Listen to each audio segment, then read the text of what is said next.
ನಾವು ಈ ವಿಡಿಯೋದಲ್ಲಿ ಸಾಮಾನ್ಯ ಅಪವರ್ತನಗಳು ಮತ್ತು ಸಾಮಾನ್ಯ ಅಪವರ್ತ್ಯಗಳ ಬಗ್ಗೆ ತಿಳ್ಕೊತಾ ಹೋಗ್ತೀವಿ. ಮೊದಲಿಗೆ ಸಾಮಾನ್ಯ ಅಪವರ್ತನ. ಸಾಮಾನ್ಯ ಅಪವರ್ತನ ಅಂತ ಹೇಳಿದ್ರೆ ಕಾಮನ್ ಫ್ಯಾಕ್ಟರ್ಸ್ ಅಂತ. ಉದಾಹರಣೆಗೆ 2 ಸಂಖ್ಯೆಗಳಿದ್ರೆ ಈ 2 ಸಂಖ್ಯೆಗಳ ಮಧ್ಯೆ ಇರುವ ಒಂದು ಸಾಮಾನ್ಯ ಗುಣವಿಶೇಷಣವನ್ನ ನಾವಿಲ್ಲಿ ಕಲ್ತ್ಕೋತೀವಿ. ಆ ಸಾಮಾನ್ಯ ಗುಣವಿಶೇಷಣವೂ ಸಹ ಅಪವರ್ತನಗಳ ಬಗ್ಗೆ ಕುರಿತಾಗಿರುತ್ತೆ. ಇಲ್ಲೇನ್ ನೋಡೋಣ ಅಂತ ಹೇಳಿದ್ರೆ ಸಂಖ್ಯೆ 12 ಮತ್ತೆ ಸಂಖ್ಯೆ 16ನ್ನ ಭಾಗ್ಸುವಂತ ಒಂದ್ ಸಂಖ್ಯೆಗಳನ್ನ ತಗೊಳ್ಳೋಣ. ನಾನೇನ್ ಬರಿತೀನಿ ಅಂತ ಹೇಳಿದ್ರೆ 4 ಅಂತ ಬರಿತೀನಿ. 4 ಅನ್ನೋದು ಸಂಖ್ಯೆ 12ನ್ನು ಭಾಗ್ಸುತ್ತೆ. 4 ಅನ್ನೋದು ಸಂಖ್ಯೆ 16ನ್ನು ಸಹ ಭಾಗ್ಸುತ್ತೆ. ಹಾಗಾದ್ರೆ ಇಲ್ಲೇನ್ ಬರಿತೀವಿ ಅಂತ ಹೇಳಿದ್ರೆ 4 ಇಂಟು 3. ಇಲ್ಲಿ 4 ಇಂಟು 4. ಇಲ್ಲೊಂದು ವಿಶೇಷ ನೋಡಿದಾಗ ಸಂಖ್ಯೆ 4 ಅಷ್ಟೇ ಅಲ್ಲ, ಸಂಖ್ಯೆ 3 ಸಹ 12ನ್ನ ಭಾಗ್ಸುತ್ತೆ. 4 3ಲ 12, 3 4ಲ 12. ಈ ಎರಡೂ ಸಂಖ್ಯೆಗಳು ಸಂಖ್ಯೆ 12ನ್ನ ಭಾಗ್ಸುತ್ತೆ. ನಾನಿಲ್ಲೇನ್ ಬರಿಬೋದು ಹಾಗಾದ್ರೆ 4 ಮತ್ತು 3 ಸಂಖ್ಯೆ 12ರ ಅಪವರ್ತನಗಳು. ಹಾಗಾದ್ರೆ ಇಲ್ಲೇನಾಗುತ್ತೆ, ಸಂಖ್ಯೆ 4 ಅನ್ನೋದು 16ರ ಅಪವರ್ತನ ಅಂತ ಆಗುತ್ತೆ. ಇದ್ರೊಟ್ಟಿಗೆ ಏನ್ ನೋಡ್ಬೋದು ಅಂತ ಹೇಳಿದ್ರೆ 12ನ್ನ ಸಂಖ್ಯೆ 4 ಭಾಗ್ಸುತ್ತೆ, 16ರನ್ನು ಸಂಖ್ಯೆ 4 ಭಾಗ್ಸುತ್ತೆ.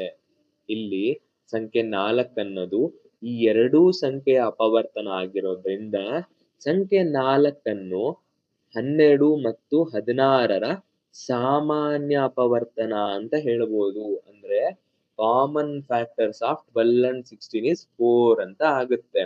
ನಂದೊಂದ್ ಪ್ರಶ್ನೆ, ಸಂಖ್ಯೆ 12 ಮತ್ತೆ 16ರನ್ನ ಬರೀ ಇಷ್ಟೇ ಸಂಖ್ಯೆಗಳು ಭಾಗ್ಸುತ್ತಾ? ಇದಕ್ ಬೇರೆ ಅಪವರ್ತನಗಳು ಇರಲ್ವಾ ಅಂತ ನನ್ನ ಪ್ರಶ್ನೆ. ಅದನ್ನೊಂದ್ಸರಿ ನೋಡೋಣ. ಏನಂತ ಹೇಳಿದ್ರೆ ಇಲ್ಲಿ 2 ಸಂಖ್ಯೆಗಳಿದಾವೆ 12 16.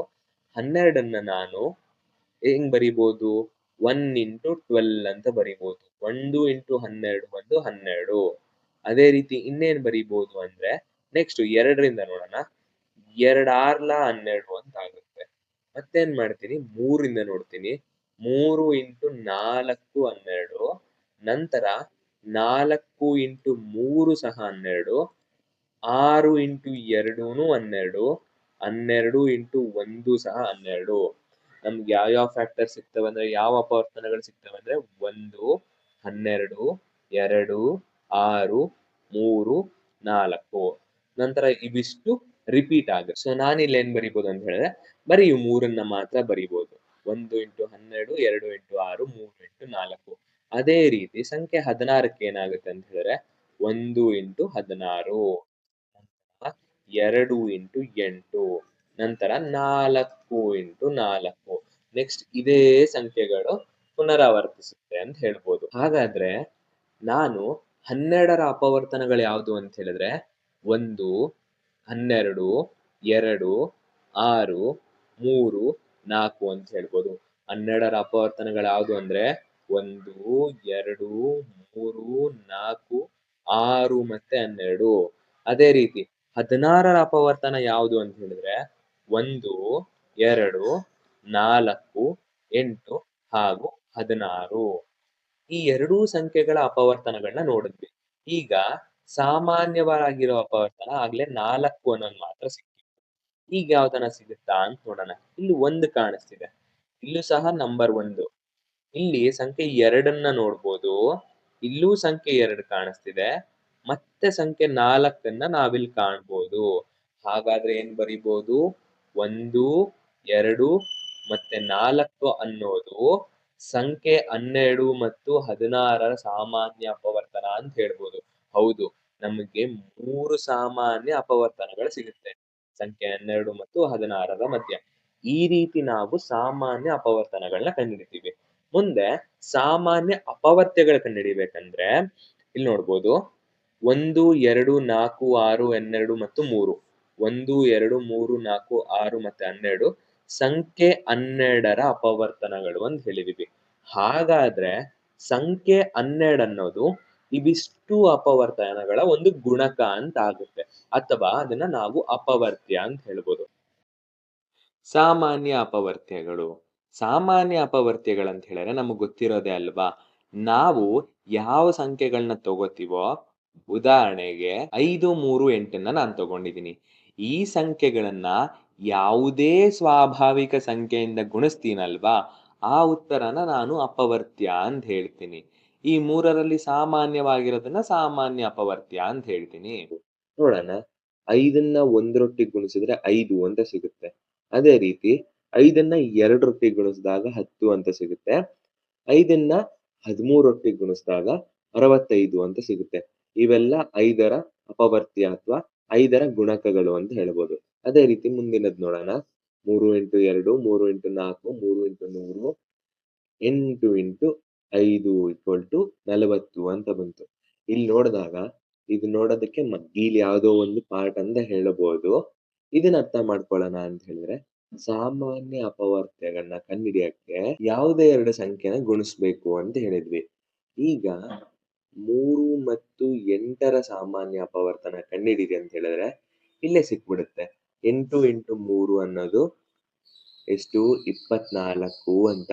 ಹಾಗಾದ್ರೆ 24ನ್ನ ನಾನು 8 ಮತ್ತು 3ರ ಸಾಮಾನ್ಯ ಅಪವರ್ತ್ಯ ಅಂತ ಹೇಳ್ಬೋದಾ ಅಂತ ಹೇಳಿದ್ರೆ ಹೌದು, ಹೇಳ್ಬೋದು.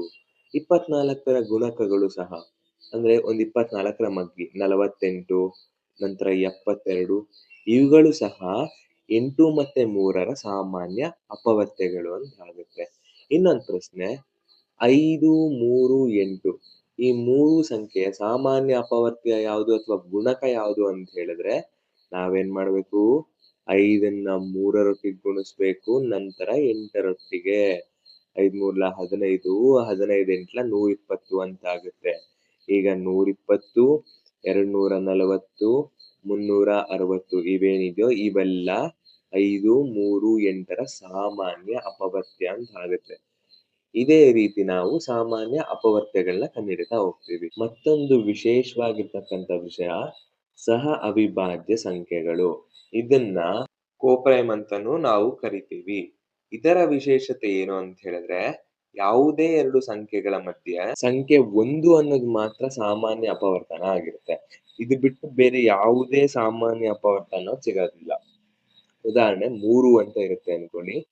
3ರ ಅಪವರ್ತನ ಏನಿರುತ್ತೆ ಅಂತ ಹೇಳಿದ್ರೆ 1 × 3 ಅಥವಾ 3 × 1 ಎರಡೂ ಸೇಮೆ. ಅಥವಾ ಇವಾಗ 8 ಇದೆ ಅಂತ ಅನ್ಕೊಳ್ಳಿ. 8ನ್ನ ಹೇಗ್ ಬರ್ತೀವಿ? ಮೊದಲಿಗೆ 1 × 8, 2 × 4, 4 × 2 ಮತ್ತೆ 8 × 1 ಅಂತ ಆಗುತ್ತೆ. ಇಲ್ಲಿ ನೋಡ್ಬೋದು, ಇದು ರಿಪೀಟ್ ಆಗಿದೆ, ಹಾಗಾಗಿ ಇದನ್ನ ನಾವು ಕ್ಯಾನ್ಸಲ್ ಮಾಡ್ಬೋದು. ನಮ್ಮ ಹತ್ರ ಉಳಿಯೋದಿಷ್ಟೇ 1 × 3, 1 × 8, 2 × 4. ಇಲ್ಲಿ ನೋಡಿದಾಗ ಸಂಖ್ಯೆ 1 ಅನ್ನೋದು ಮಾತ್ರ 3 ಮತ್ತು 8ರ ಸಾಮಾನ್ಯ ಅಪವರ್ತನ ಅಂತಾಗಿದೆ. ಇದನ್ನ ನಾವು ಸಹ ಅವಿಭಾಜ್ಯ ಅಪವರ್ತನ ಅಂತ ಹೇಳಿ ಕರಿತೀವಿ. ಇಂಥ ಸಂಖ್ಯೆಗಳನ್ನ ನಾವು ಸಹ ಅವಿಭಾಜ್ಯ ಸಂಖ್ಯೆಗಳು ಅಂತ ನಾವು ಕರಿತೀವಿ. ಇದೇ ರೀತಿ ನಾವು ಈ ಮೂರು ವಿಷಯಗಳನ್ನ ಬೇಕಾದಾಗ ಉಪಯೋಗಿಸ್ತಾ ಹೋಗ್ತೀವಿ.